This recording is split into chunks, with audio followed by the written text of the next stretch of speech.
Timothy, you still there? Yes. Okay, awesome. I thought I locked you offline. No, I'm here. I'm going to mute the microphone again. Okay, do that. I want to make sure I'm still online. Go ahead. Go ahead. We're still.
Good evening, everyone. Ellen Sutter of ESP Presents and ESP Book Chats, where we bring page turners your way. We have our guest today, and that is author Timothy Kabel.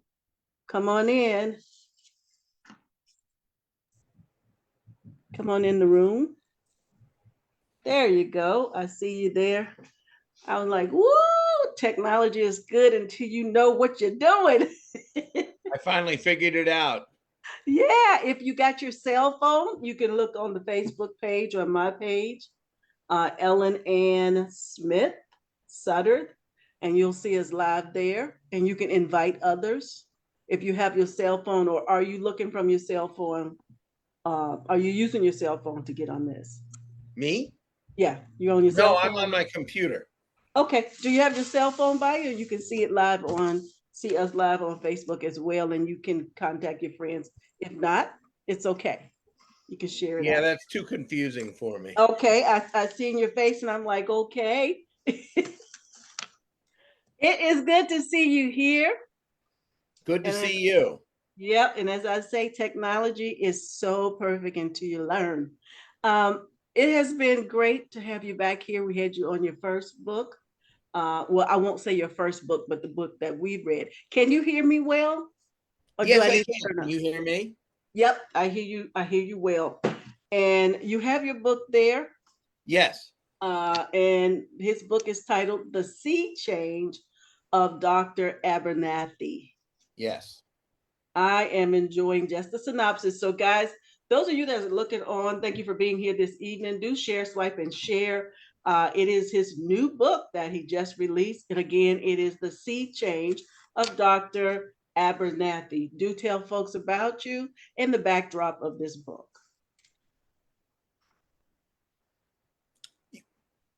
I'm sorry. Did you want me to start speaking? Yes. Oh, I'm sorry. Okay. Yes, this is my second published book, The Sea Change of Dr. Abernathy. The first published book, which you and I had discussed previously, was A Resurrection in Bonner's Ferry. This one, it's the story of Lowell Abernathy, a recently retired history professor from Dartmouth in New Hampshire. And, you know, he's a West Point graduate, and he served in the military, and he's been a professor for close to 40 years. And he now has his entire retirement planned out to the tiniest detail. He knows exactly what he's going to do. But as often happens in life, the plans change.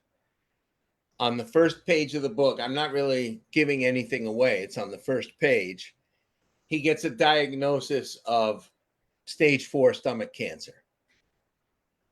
So from that, he has to radically and drastically recalibrate his plans and figure out what his priorities are and what he wants to do with his life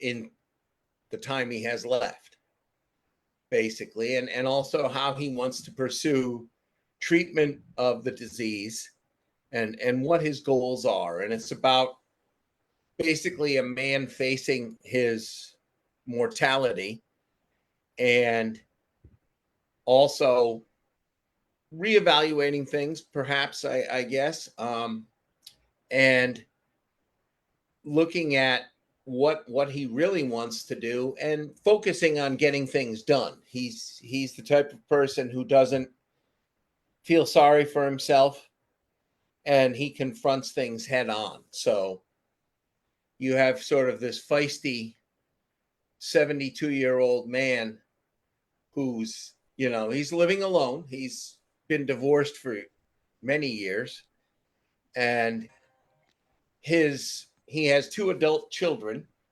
with whom he has different relationships. He's very close with his son, but he feels a somewhat of a frigidity with his daughter, and there's a rift there. And so his daughter Felicity and his son Hank are 2 of the main people in his sphere, basically. And he also has a brother, Prescott, who is an antique dealer. And Prescott's husband, Bill, is an antique dealer and a photographer. And as I say in the book, describing Bill, some men are built for power, some men are built for speed. Bill was built for comfort. Wow. Now, Timothy, you were going in and out. I hope I'm that in sorry. replay, that's okay. I hope that in replay time we'll be able to see you all the way. And so some of the things you said I did miss, but I hope that it catches on there. And one of the things that you talked about in the beginning with Dr. Abernathy getting a diagnosis of stomach cancer, stage 4. And I, as a reader, and maybe your readers that will be reading your book, because you're a phenomenal writer. I always say I love your work and I am definitely a fan. So why was it so important early on as we're talking to show how he planned, like you said, when I read in the book, and guys that you are out that are listening, I have not read the book. My book is coming. This is purely on Synopsis, which is your shout out, scout out, and we only do the Synopsis, and we continue on if you like forward with the book. And we're going to deep dive into his book in October. In October, right? Yes. That's when we're gonna do it. We're gonna go deep in his book. So I wanted to ask you, with Dr. Abernathy, he's a professor, and him having being diagnosed with stage 4 cancer. In the synopsis, it shows that he was very meticulous in planning his, after he retired, planning his life moving forward. Why was it so important for you to show your readers that you can plan as meticulously as you like, if I can say that, but life is going to deal you a hand that you're not expected, that you maybe have not written in your story? So why was it important to show that? Well, I think it's important because that's life for everybody. Lowell Abernathy is basically all of us in a way. I mean, he's a person who has his plans. He's a very well educated man. Obviously, he's a Pulitzer Prize winning writer, and he is a historian. Basically, he is one of the people that whenever a major event occurs in the country and the evening news wants an expert on history, he's one of the ones who goes on TV and talks about it. Wow. So he's a very, he has a full life. He has a lot going on. But as with anybody else, when something happens, he has choices to make. We all do. He has to decide, am I going to just cave in and give up, or what is it I'm going to do? Because in his retirement, now that he's not teaching anymore, he wants to he's focusing on his writing, and he has several books that he's planning to write. And the one that he has already started working on is a series of essays on leadership, where it's called At the Forefront. So basically, you have a book within the book, and you see Dr. Abernathy writing his book in this book. Wow. Wow. So Let's pause for a moment. That's just a split screen in my head that you're talking about right now. And I do want to pause and reset for those who are listening. Show your book again. And sure. again, this is Timothy Kabel. His book is titled The Sea Change of Dr. Abernathy. Could you bring it up a little bit more where we can see it? Yes. How's that? That is a lovely book cover. I really do like that book I cover. designed it. Oh, it's wonderful. And it's a home, right? It looks like a home. Yes, it's a typical New England home on an autumn day, and you see the cat in the window. Oop, go up so I can see it. The top window. Wait, where is it? No, the bottom window, The right bottom here. window. I have to take my glasses off and see. Oh, I see it. These are my Yep. readers. I need them to take. Let's see. But you brought me to that point also, that you talked about his brothers and about that they had, in this. And it's like I say, we'll be back again because we have to unfold these layers. You talked about Prescott. You talked about his, um, also others. There's others in there. His son and his daughter, and how their relationship was, just they were distant. Right. Okay. More so the daughter than the son, but yes. And you also mentioned the book that we read before. You talk about family. Could you mention the book again? It's escaping me now. The book that you and I did together, it talked about family A in there as well. Resurrection in Bonner's Ferry. Yes. And so we have family again that you talk about, and you have a more uh, complex, I would say, just from reading the synopsis. It's a very complex pieces that wounds, as you say, that he have to unfold Correct. in this story. And not only that, his health, you do see that in again the synopsis, you see a guy who, like you said a moment ago, who can choose to spiral down, or he can choose to push forward with something else. And that was his cat. You mentioned his cat that he had in your synopsis. Let's talk about this cat he gets. Well, uh okay. Let's talk about the cat that he gets in the synopsis. This is what it's talking about as well, and we'll Right. go deep into the book. And it Well, mentions that before he was going to get the cat, he prepared to get it, and then the diagnosis came, and then he still moved on with getting it because he's lonely. He needed something. Let's talk about that. right. He had decided and researched it, of course, that he wanted a companion. He lives alone, and now that he's going to be home pretty much all the time, unless he's off doing research for his book, he wanted a companion. So he had researched, and he decided to buy a Maine Coon cat. So he has contacted a breeder whose name is Beatrice, and he has everything worked out with her to get the kitten. And what happens is he once he gets the diagnosis, he calls her up, and he's having second thoughts, and he's thinking, maybe I shouldn't do this, because he doesn't he worries that if he's not going to be around long, what's going to happen to the cat. Yeah. So that's something. And then, through I won't go into details of the conversation he has with Beatrice, but ultimately he decides to press forward and get the cat. And as often, again, what happens to Lowell are things that happen to all of us. When he goes to get the cat, all the readers will see that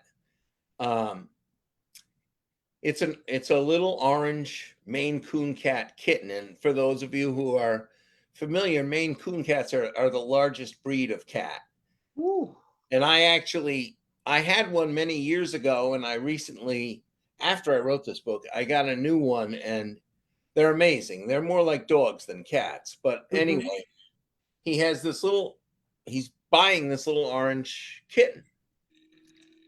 Well, when he goes there, which he decides to name Clausewitz, because Karl von Clausewitz was a general, a military leader, and a historian and an author.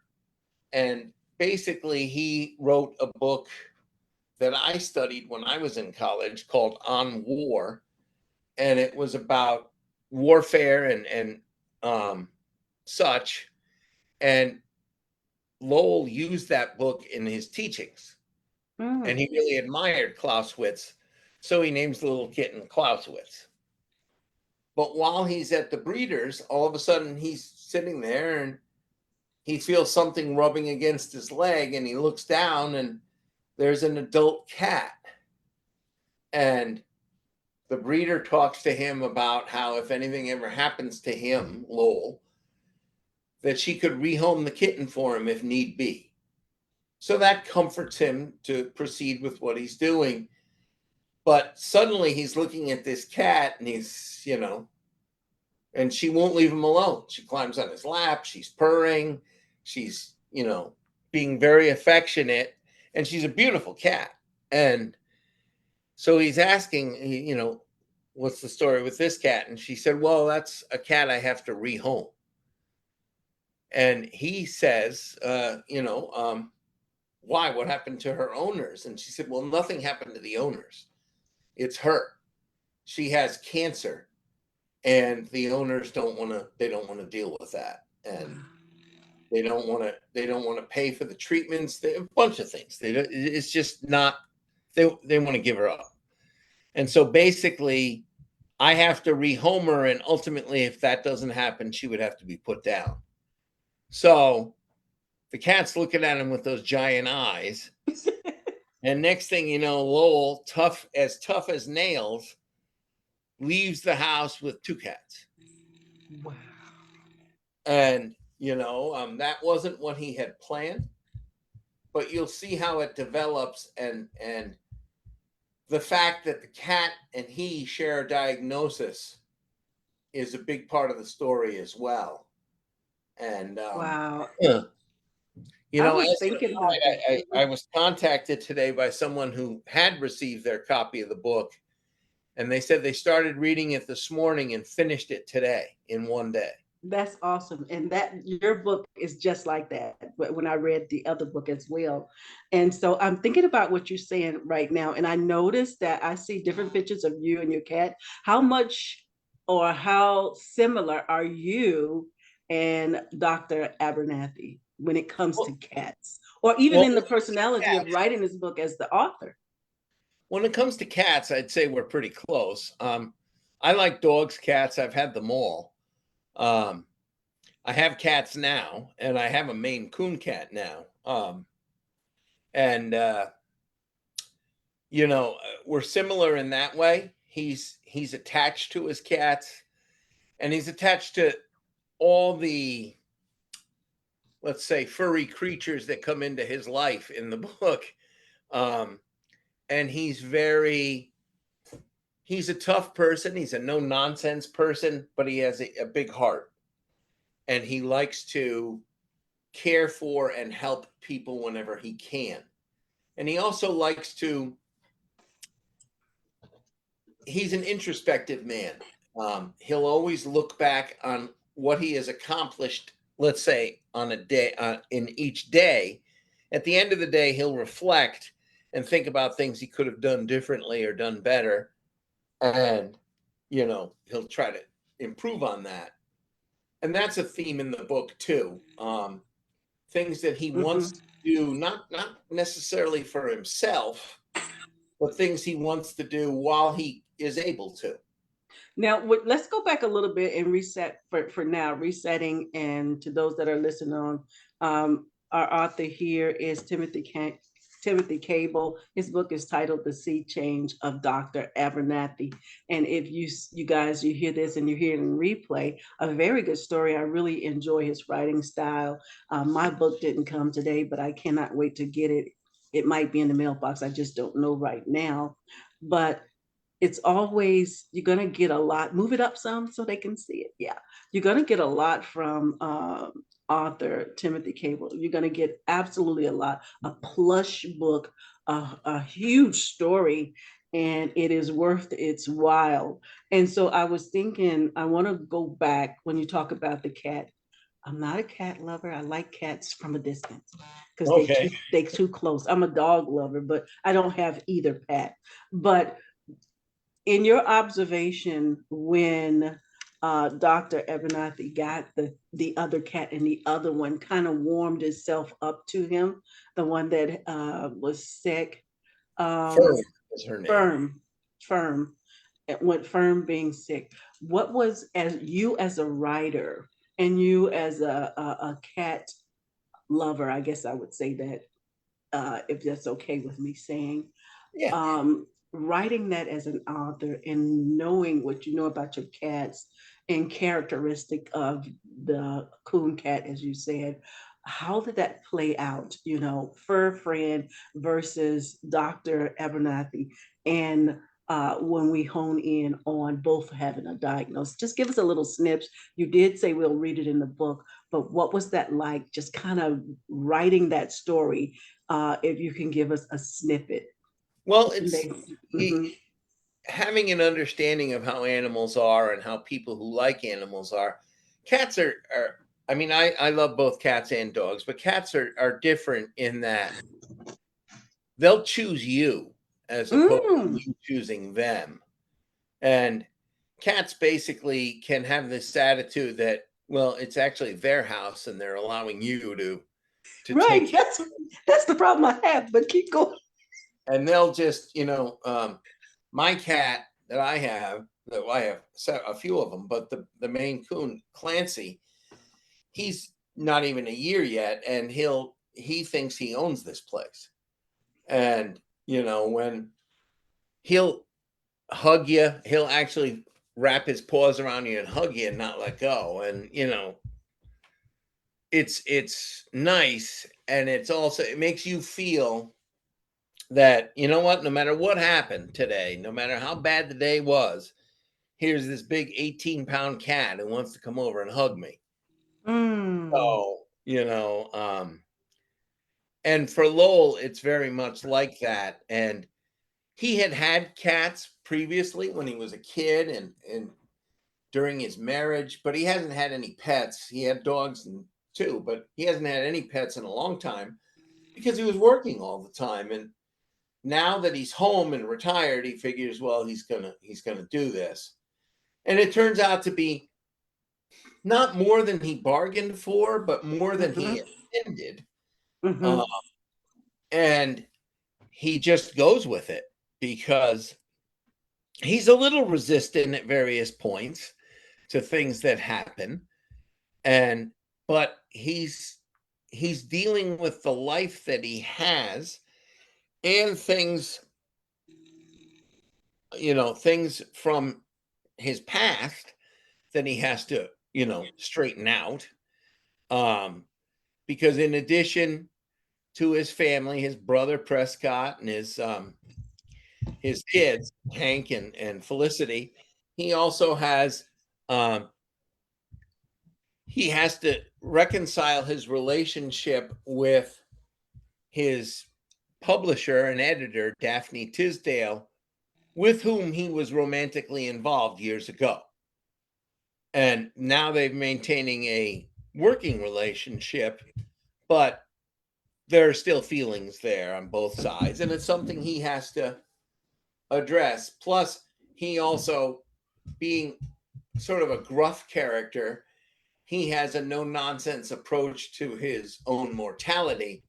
And at one point, his daughter has to remind him not to keep saying bone orchard in front of her child because the child keeps repeating it.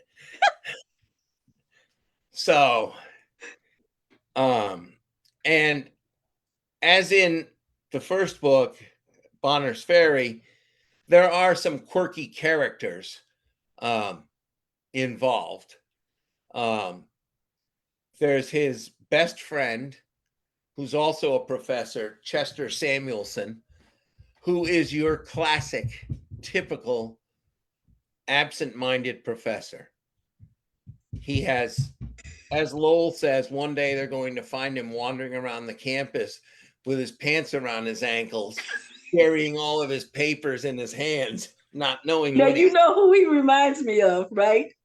In who. Bonner's Field book. Yeah, yep. But, and as with the Bonner's Ferry book, Chester Samuelson is based on one of my old college professors. Wow. And there are things that I noted, and, but Chester's a good guy and his best friend, but he's hopelessly absent-minded. And Lowell has little to no patience for it and always has to straighten him out. And so you have that dynamic. And then you have, since Lowell is friendly with, Lowell is and was a very rigid person in certain ways. Mm-hmm. His morals, his ethics are never in question. And he's friendly with one of his former students, and she hasn't been his student for 40 years or 30 years. Whoa. And he still has sort of a reservation, and then he thinks about it and goes, well, I'm not a teacher anymore. She's not a student. And not that there's a romantic situation, because there isn't, but even just the friendliness, because she wants to see the cats, and he's thinking, well, would it be okay if I have her come over to the house? And then he's thinking, well, of course it would. What's the problem? So he's very rigid in that, but his former student, Kirsten Mead, winds up playing a significant role as well. Wow. That's Um, that's gonna be so good. I wanted to ask you some more. Our time is going up. And like I say, we will, those that are listening on, I'm resetting. Timothy Kabel is our author today. This is our scout out, shout out. This is a 20 to 30 minute. And so this one is going to go exactly 30 minutes. And this is where we grab your synopsis. I have not read his story. We are deep diving into the synopsis, and we're going to come back. We're going to come back in October with Timothy Kabel, and this is when we deep dive into his book. I'll have his book. We'll read a little bit more and go into those characters, and we'll do the first 10 chapters. We like to do the first 10 chapters as first deep diving into it, so we won't give the story away, but we will finish the book. So with that being said, again, show your book up. I don't have mine, and show that up. It's always a pleasure, and his writing is, like I say, is excellent. And the sea change of Dr. Abernathy. Why did you call it sea change? Well, the sea change is an expression, and it comes from one of Shakespeare's plays. I believe it's The Tempest, and one of the characters drowns, and the daughter talks about how the ocean, has changed the physical appearance of the father, so he looks nothing like himself anymore.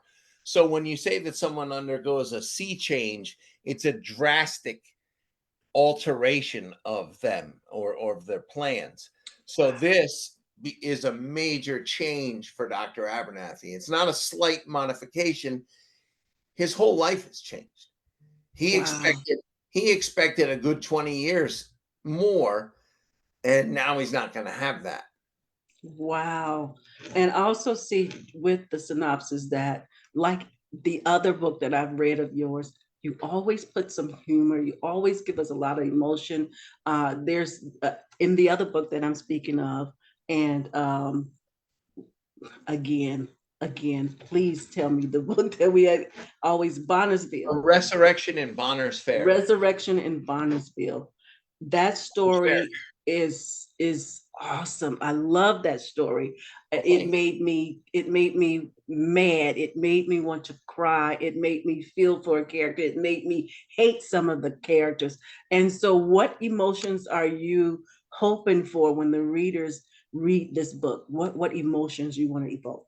Well, a lot of people think when I tell them what the story's about that it's going to be depressing, and I will guarantee that it's not depressing. I mean, there might be some sad moments there, but it's not a downer. It's not a book where you're going to read it and just stare out a window all day. I think it does make people laugh. It does make people cry. It makes people feel that there's some hope, and there's good in almost every situation, and you can Mhm. find at one point. I'll just give you one sort of quote from the book where Lowell's talking to his oncologist, and he says, Lowell says to the oncologist, the expression about when life gives you lemons, and the oncologist says, yeah, you make lemonade. That has to be your philosophy. And Lowell says, that most certainly is not my philosophy. My philosophy is when life gives me lemons, I make lemonade, lemon cakes, lemon cookies, lemon chicken. I grate the Love it, love it, love it. peel. I even take the pith out of the peel and put it in a smoothie. I use every single bit of that lemon. Wow, I love it. I love it. He goes beyond and just tell him he's going Oh to yeah, squeeze life as much as he can squeeze out of it. That's what I hear exactly. when I hear that. What do you want them to take away, your readers? Well, I want them to take away that it's a multi-layered story, and it's about even though some people may say I don't want to read about some old professor, but there are elements in there where he's connecting with his grandchildren, and he's doing things, and he gets involved with one of his granddaughters is in high school, and she actually tells him she doesn't like history, and he almost has a stroke over that because that's history's his life. And Yeah. so then he realizes to just calm down, and he he actually has to go in and deal with her history teacher on the high school level, and he gets involved in a lot of different things, and there are things he has to deal with and bring up the issue of his first marriage, and a lot of things Mm, that were buried and hidden from that. mhm. And he also has other people in his life that he has to possibly reconnect with, and it's a story about things that we can all relate to because it's something that can easily happen to all of us. And just as I had mentioned to you when I spoke to you earlier today, when I this was a few years ago, I was watching a baseball game or something, and I saw a commercial for they were asking people to adopt a cat or cats with cancer. And I said to myself, who on earth would do that? And then because of, the cat's probably going to pass away and all the expense and everything else. And so I thought about it, and I came up with the idea, and I came up with a person who would do that, Lowell Abernathy. And that's how the story came to be. Wow. Uh, one more thing before we close. With Abernathy, Dr. Abernathy, this story, when did it come to you, this character? How long have you been holding this story Well, with I you? actually finished writing this a while ago. I just didn't publish it because I had a bunch of other things going on in my life. Um, but now that I'm retired, there's going to be a bunch coming. So, um, I had, as I said, that came to me. When I write a book, it can come pretty quickly. I started one 3 weeks ago, and I'm already 70,000 words into it. So I should have that done by the middle of October. Wow. So, I mean, they come to me, and And as I was explaining to somebody, and this, you're probably going to want to get me committed after I say this, it's like the way I see it as an author, I have all these people, all these characters sort of living in my head. And when one of them comes to the forefront, that's the story I work on. And that everything just comes out and the story comes to me. And then that character goes away for a little while, like Lawrence Greenwood's in the back now eating a sandwich or something. And the other characters come forward. I don't think I'll have you committed at all. I think that's everybody that writes. Yeah, that is how it is for me. It's like people ask me if I have writer's block. I said no, because this is there. I mean, sometimes I change what I'm going to do, or sometimes a character will come in and it's a character I don't think I'll have for more than a few pages, and then something clicks and they take over the book.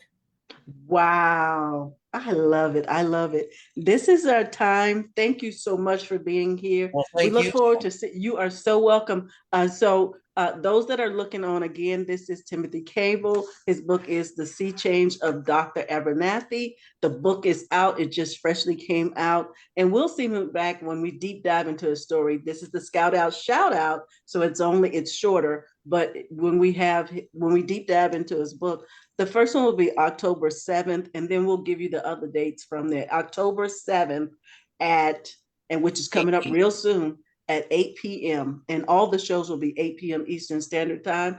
Do tell others, do swipe and share. And it has certainly been an awesome time here. We look forward to going into the pages. Now we just did the synopsis. We're going to literally open the pages up and grab some of those stories. So it will be split up into 3 days. So we'll catch, those chapters like that, but it'll be a total of 10. You hit that X and you can, we'll see you and you have a wonderful weekend. Thank you for the wife for sharing you and your cats. Oh, It's thank you. up top. Oh, I'm trying to Yep. find. Oh, there it is. Yep. And I'll talk to these folks a little bit right here. Thank you. Have an amazing night. Thank you. You too. All right. Look forward to October 7th. Thank you guys for being here again. That is Timothy Kabel, and his book is titled The Sea Change of Dr. Abernathy. And so you guys have been great. I don't want to keep you much longer, but this is our Scout Out Shout Out. And these Scout Out Shout Outs are every Tuesday. We try to have them every Tuesday. And if you are an author out there and you want to be a part of our Scout Out Shout Out, do email me at mrssuds@yahoo.com. And you can also put in the subject heading, I'm ready to shine. And again, Timothy Kabel, thank you for showing up for you. And we'll see you guys again. And we do have our other shows, but right now we're doing, that's our 3-day show that Mr. Campbell is coming on. And then, so we're booked from October, November, and December, we'll start back with the Scout Out Shout Out. Do sign up. You guys have an amazing evening. Good night. And also good night to you, Timothy Kabel. Have an amazing night, guys. Thank you for watching. Thank you for sharing your time, even in replay. I really thank you. Bye-bye.